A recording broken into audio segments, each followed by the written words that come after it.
대해서 함께 말씀을 나누고자 합니다.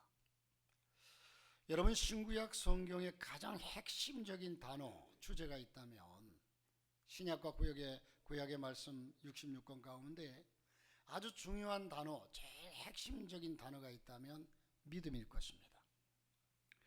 여러분, 신약 성경에서만도요, 이 믿음이라는 단어, 헬라어로 말하면 피스토스라고 하는 말인데, 이 피스토스라고 하는 말이 신약 성경에만 해도요 약 600번 이상 사용이 되고 있습니다.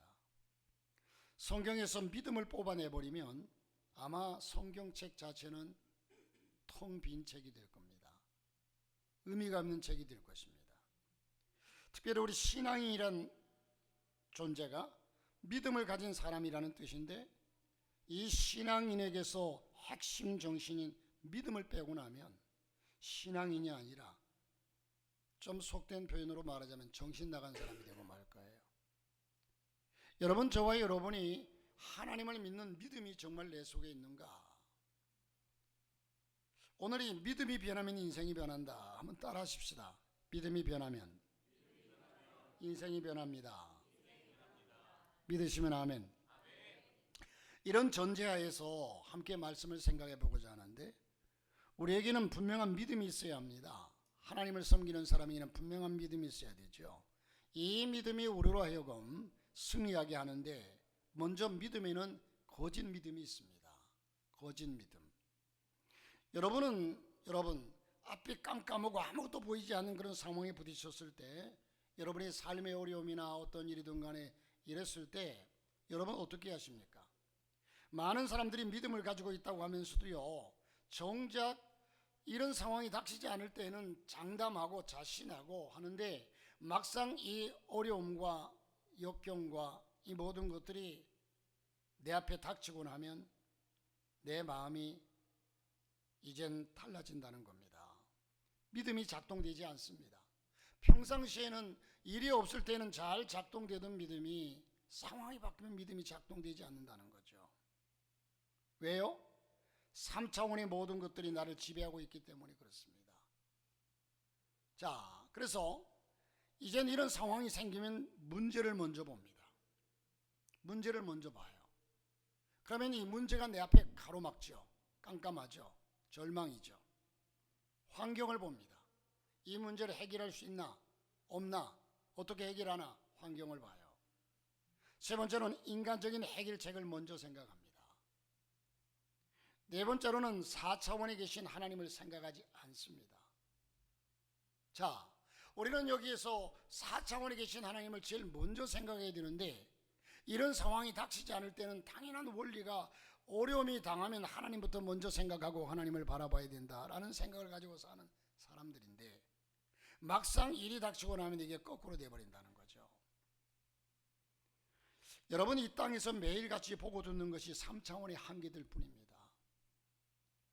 언제 어디서든 신문을 펼치고 방송을 틀어보면 주위에서 들려오는 얘기는요, 사람들이 비참하게 죽었다는 얘기들 뿐이지, 암 환자가 기도해서 살았다라는 이젠 이런 놀라운 소식들이 별로 들리지 않습니다. 지도층 인사들의 부정부패 소식뿐이지 분열된 교회가 사랑으로 회복되었다, 하나님의 사람들이 눈물로 하나님 나라 복음을 전한다, 그러다가 기적을 체험하고 놀라운 역사가 일어났다, 이런 얘기는 별로 들리지 않아요.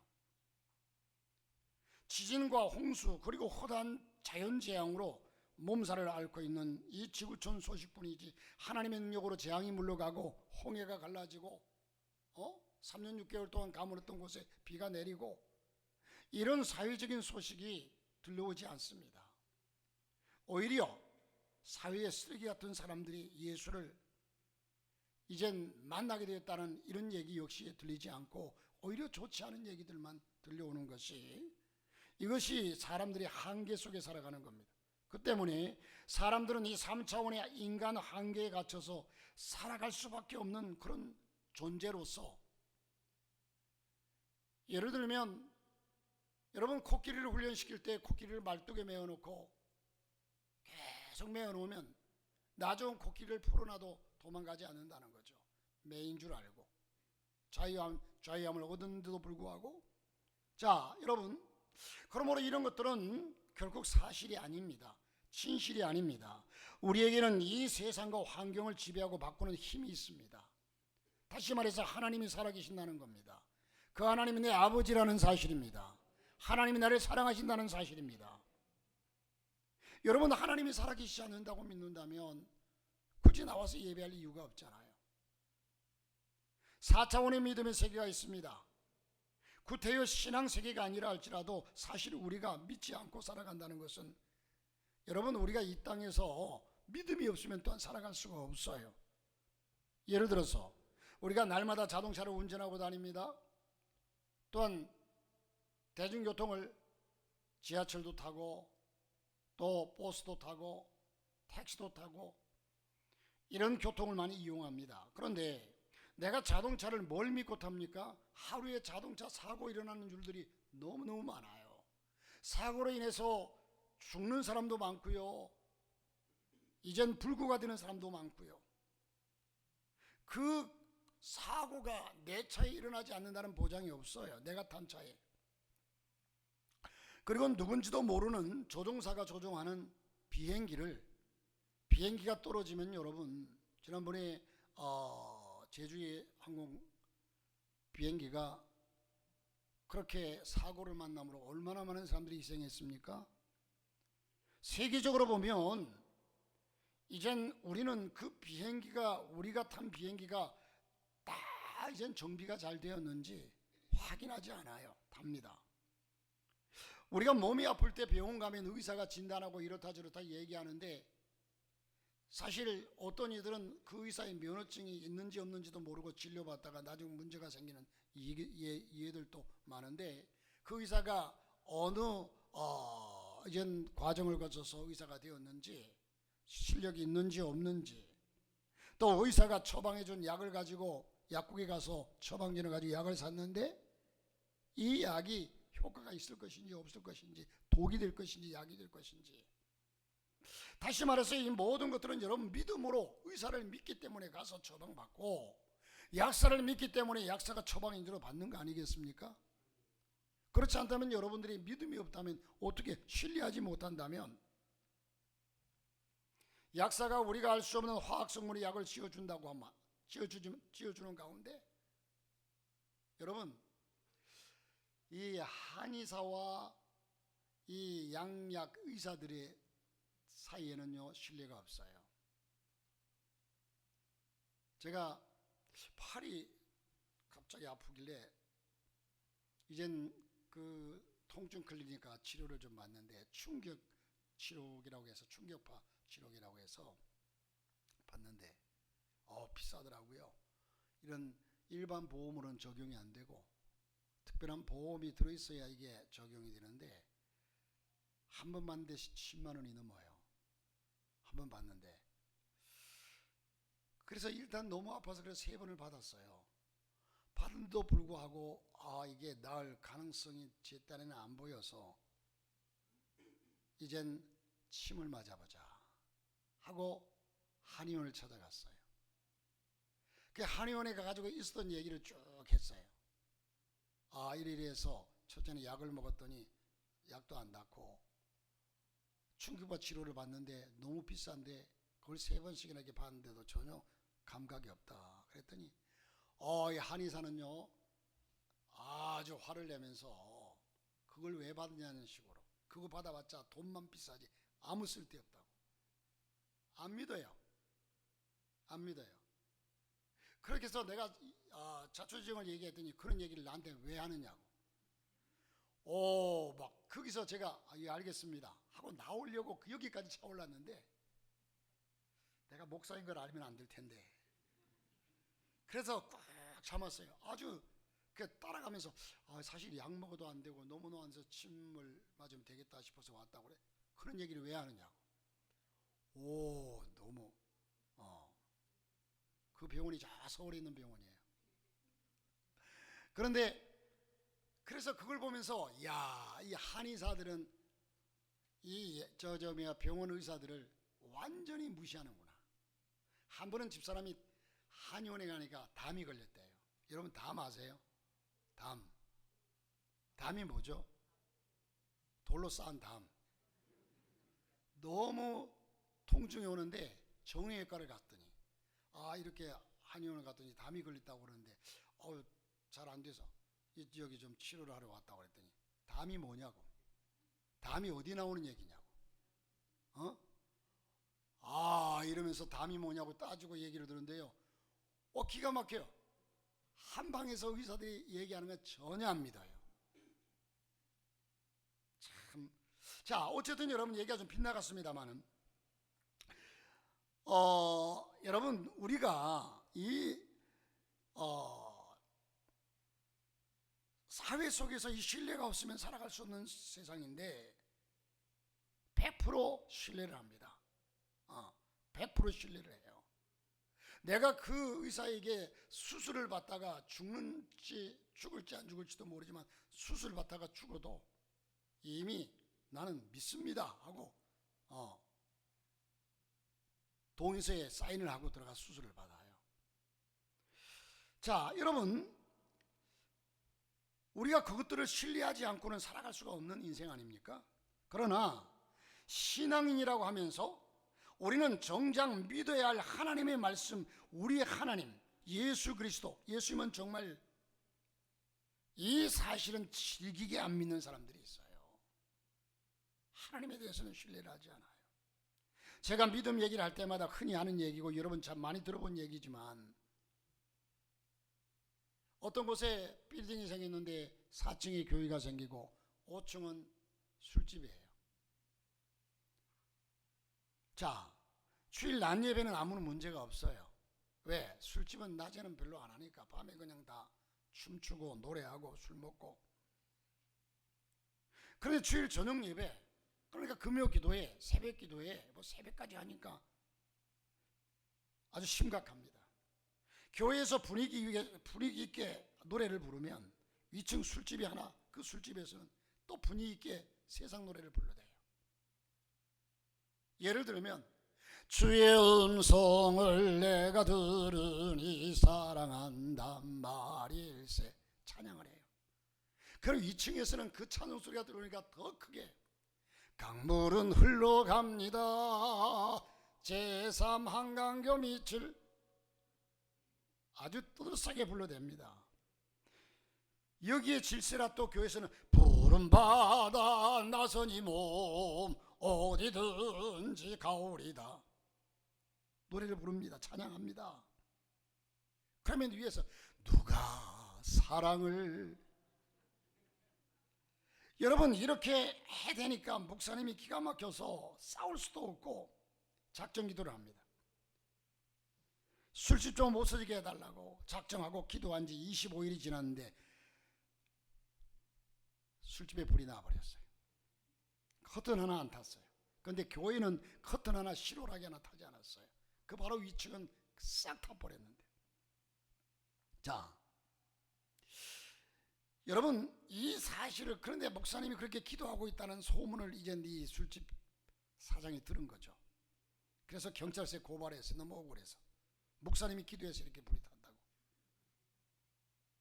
자, 경찰서에 조사를 받게 됩니다. 목사님 죄송합니다, 술집 사장이 얘기인즉슨 목사님이 기도해서 불이 났다고 합니다. 그게 사실입니까?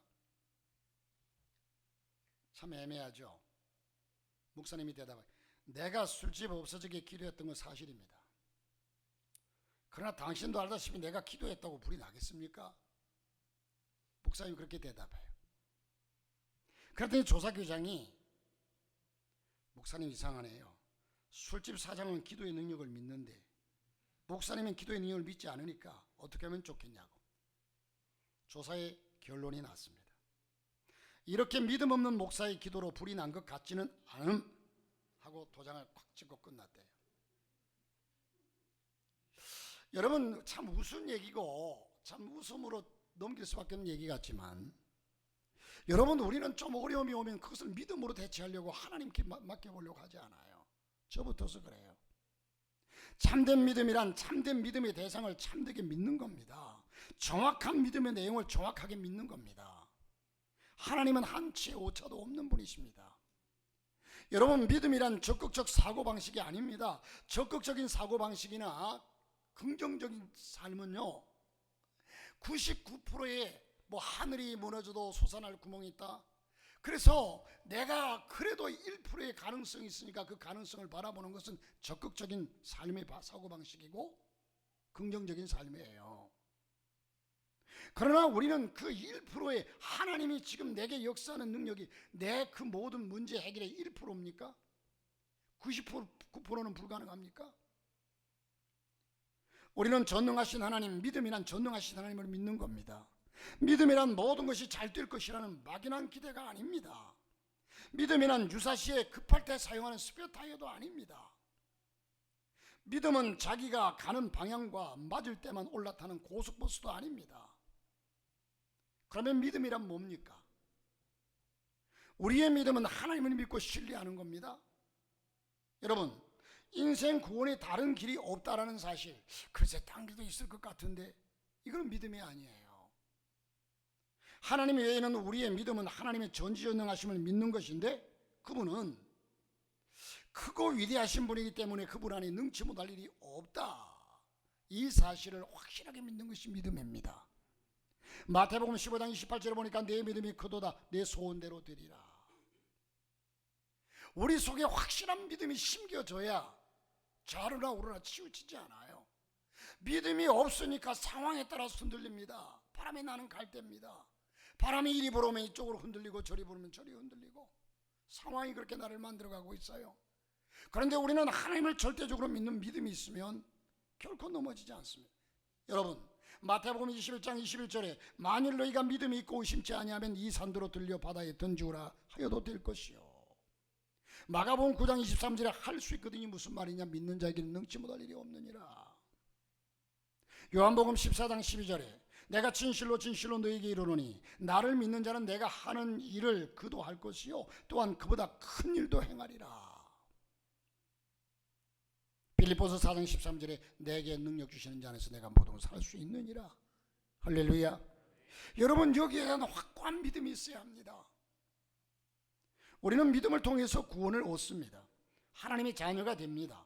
하나님의 자녀가 된 권세를 또한 누리게 됩니다. 믿음은 우리의 삶의 원동력이요 기초입니다. 오직 의인은 믿음으로 말미암아 살리라. 오직 의인은 믿음으로 말미암아 살리라. 할렐루야. 믿음 때문에 살고 믿음 따라 죽는 겁니다. 여러분, 디모데후서 4장 7절에 사도 바울은 내가 선한 싸움을 싸우고 달려갈 길을 마치고 믿음을 지켰다, 그렇게 고백합니다.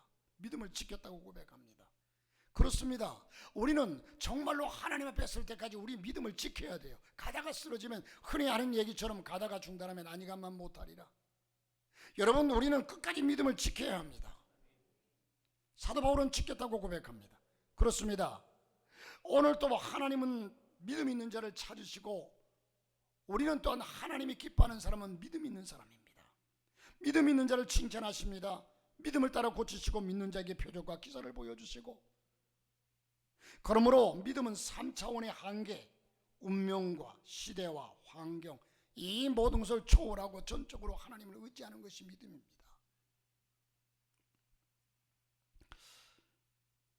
여러분, Your God is too small 이라는 이젠 책이 있는데요, 이 책이 너의 하나님은 너무 작다, Your God is too small, 너의 하나님은 너무 작다, 이런 책에 이런 말이 기록되어 있습니다. 내 인생의 크기는 내가 믿는 하나님의 크기에 따라 결정된다. 내 인생의 크기는 내가 믿는 하나님의 크기에 따라 결정된다. 내가 믿는 하나님이 얼마나 내가 그 하나님을 크게 믿느냐 작게 믿느냐, 여기에 따라서 내 인생이 결정된다는 거예요. 여러분, 얼마나 크신 하나님을 믿습니까? 자, 알렉산더 대왕 곁에는요, 이 알렉산더 대왕에게 늘 지혜롭게 옆에서 책사라고 할까요? 이젠 지혜를 더해주는 이런 늙은 장수가 하나 있었습니다. 그런데 이 장수가 요즘 말로 소위 전역을 하고 그가 나이 들어서 고향으로 돌아갈 수밖에 없는 처지가 되었습니다. 그래서 이 알렉산더 대왕이 퇴역하는 장수에게 네가 지금까지 나를 위해서 너무너무 수고하고 충성했다, 그러면서 한 가지 소원이 있으면 말해보라고 합니다.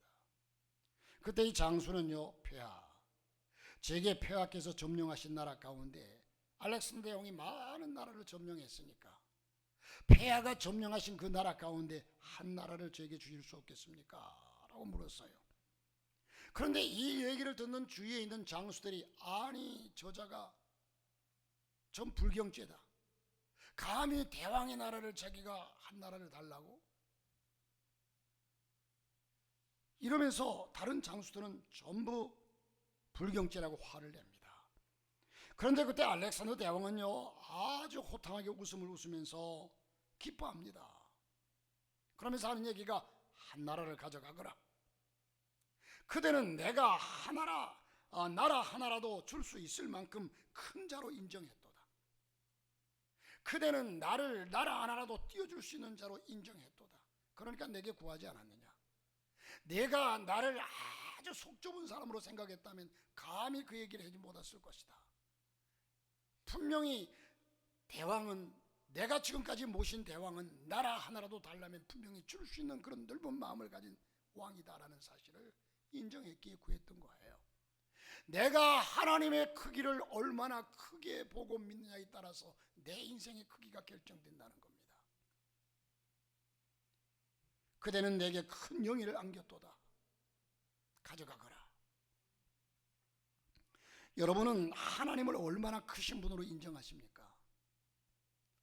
여러분의 인생 어떤 환경에서 태어났냐에 결정이 되는 것이 아닙니다. 여기에 따라 우리의 인생이 결정되는 것이 아닙니다. 얼마나 좋은 조건으로 출발했냐에 따라 결정되는 것도 아닙니다. 여러분이 어떤 사람인가에 따라 결정되는 것도 아닙니다. 여러분과 함께하는 하나님, 그분이 얼마나 크신 분인가에 따라 결정이 됩니다. 내가 그분을 얼마나 인정하느냐, 얼마나 그분이 내게 있어서 큰 분인가 인정하느냐에 따라서 여러분이 경험하는 그 하나님이 얼마나 크신 분인가에 따라 결정됩니다.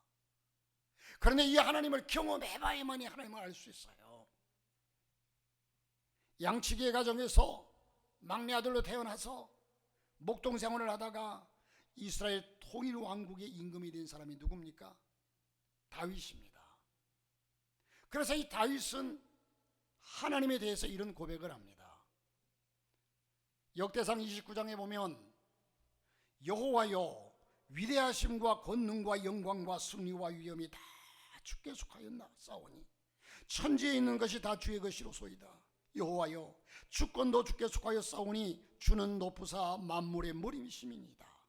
부와 귀가 주께로 말미암고 또 주는 만물의 주제가 되사 손에 권세와 능력이 있사오니 모든 사람을 크게 하심과 강하게 하심이 주의 손에 있나이다. 그런 자신 있게 고백했습니다. 주의 손에 있나이다. 그렇습니다, 여러분. 믿음이 무엇입니까? 여러분, 믿음의 전당이라고 할 수 있는 히브리서 11장 대문에, 히브리서 11장 첫 절에, 믿음은 바라는 것들의 실상이요 보지 못하는 것들의 증거니. 믿음은 보는 것입니다. 하나님을 보는 것입니다. 여러분, 늘 얘기하지만 본다고 눈으로 확인하는 게 보는 게 아니라, 본다고 하는 절대적인 의미는 확인한다는 의미입니다. 확인한다, 확인했다. 여러분, 바람을 눈으로 봅니까?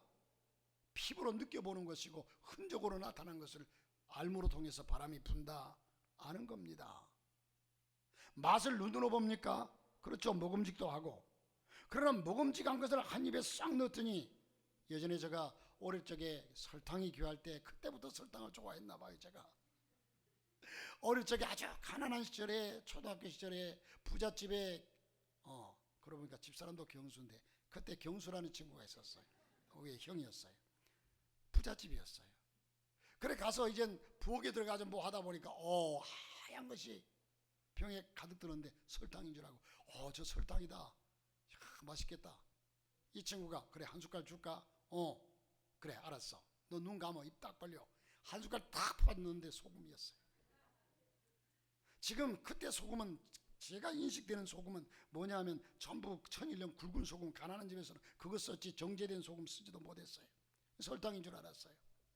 눈으로 본다고 아는 게 아니에요. 우리는 하나님을 경험해서 하나님을 알아야 합니다. 하나님은 살아계시니까 그 하나님을 경험해야 돼요. 말로 첫날 만날 얘기해도요, 하나님에 대해서, 하나님은 역설적이기 때문에 하나님을 설명할 수가 없어요.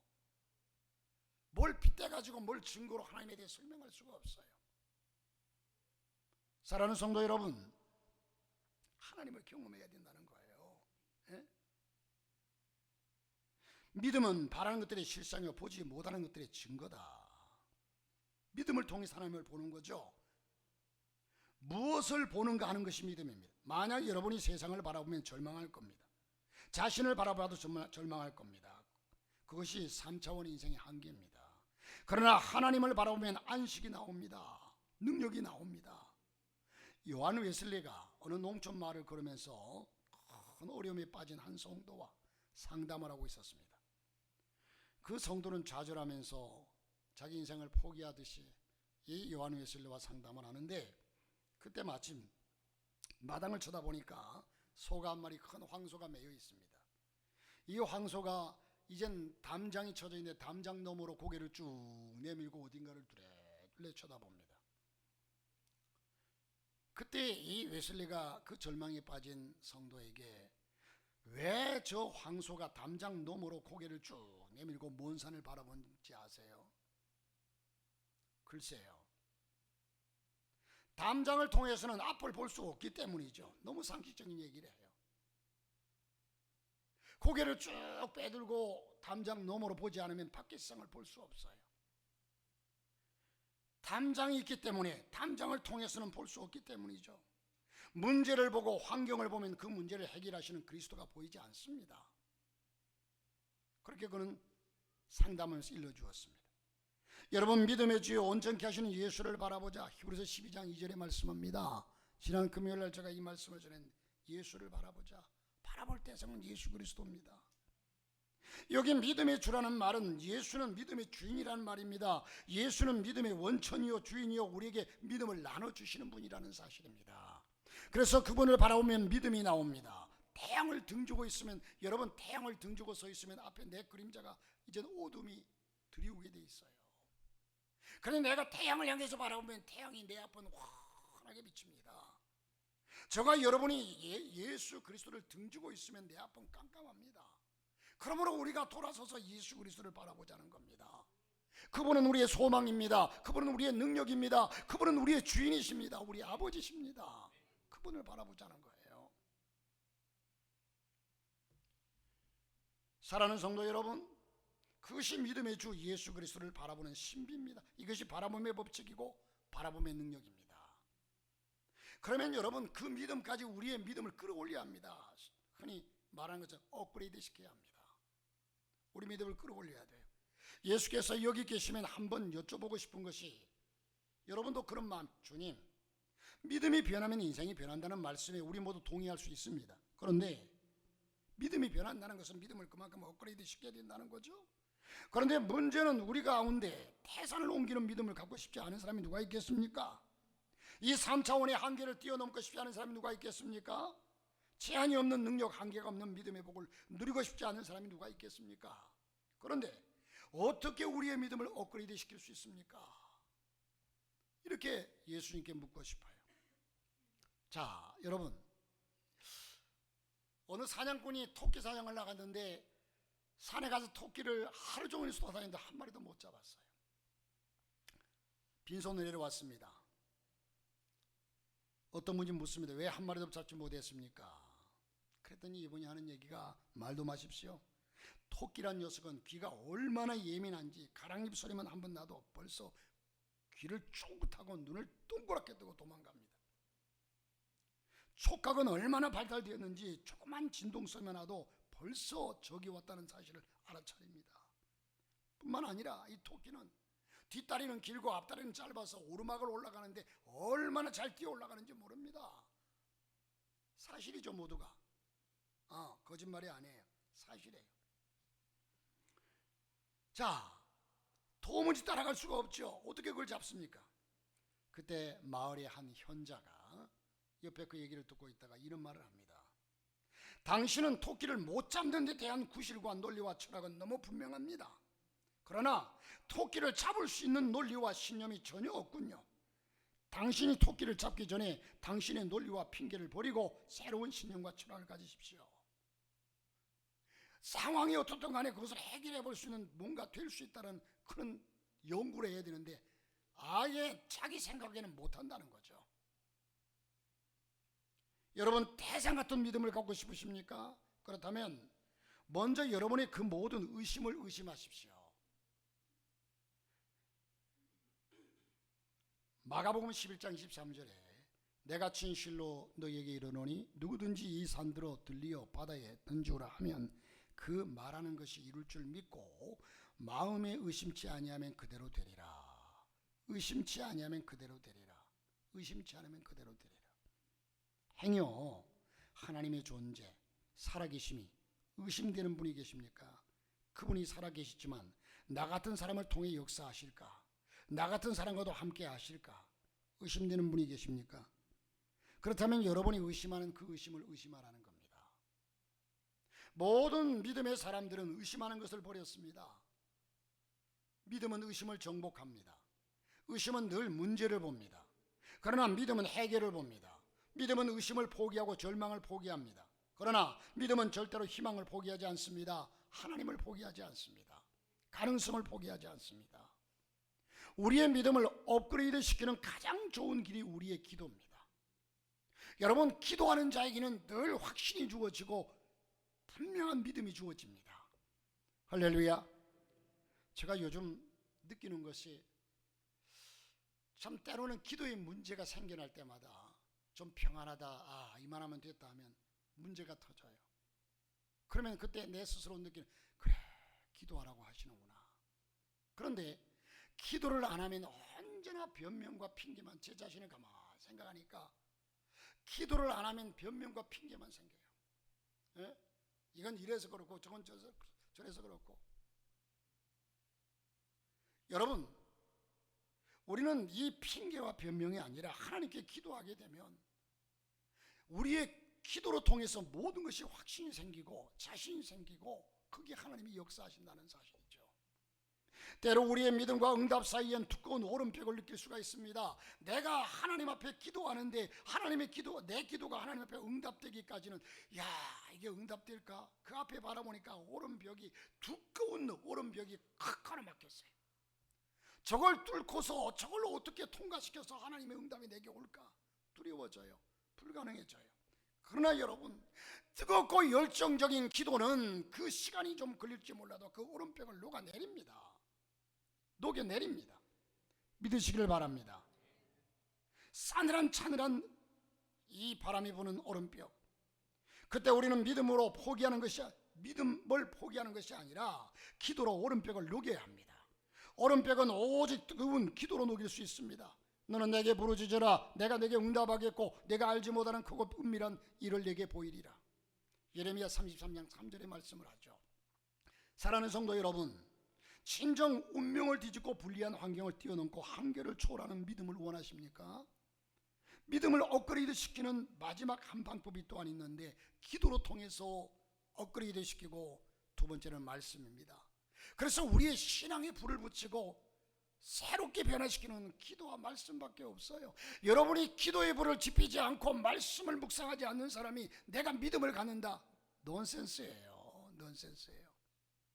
오직 하나님의 능력은 기도에 달려있고 하나님의 능력은 하나님 말씀에 달려있습니다. 하나님의 말씀은 곧 하나님이십니다. 태초에 말씀이 계셨느니라. 이 말씀이 하나님과 함께 계셨고 이 말씀이 곧 하나님이라고 말씀하고 있습니다. 오늘 여기 보니까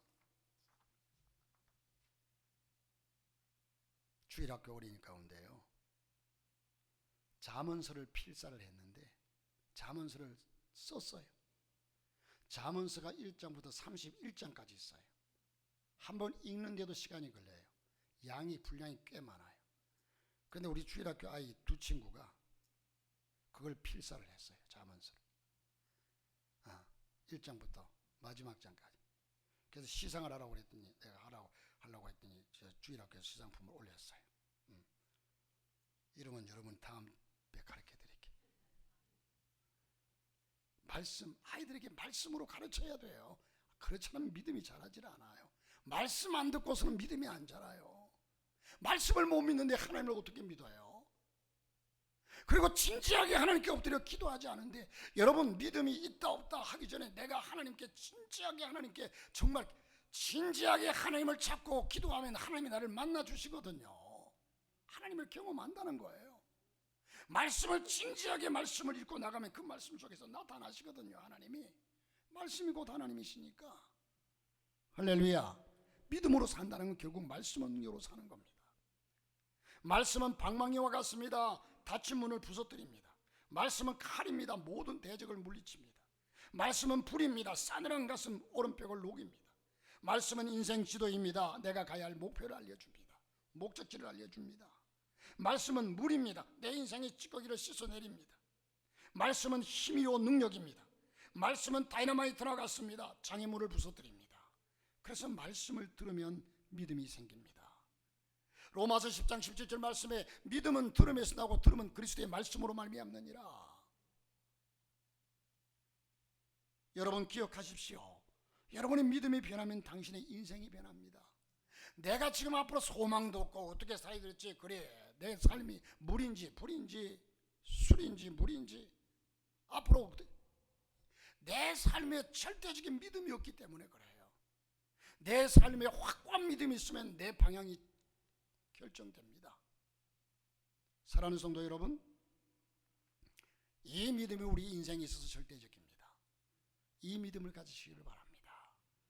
이 믿음을 가지고 현재 당한 모든 어려움들도 당당하게 승리하고 하나님이 살아계심을 다시 한번 기억하면서 경험하면서 그 하나님의 겸손히 무릎 꿇고 그 하나님을 찬양할 수 있는 저와 여러분 될 수 있기를 주님의 이름으로 축복합니다.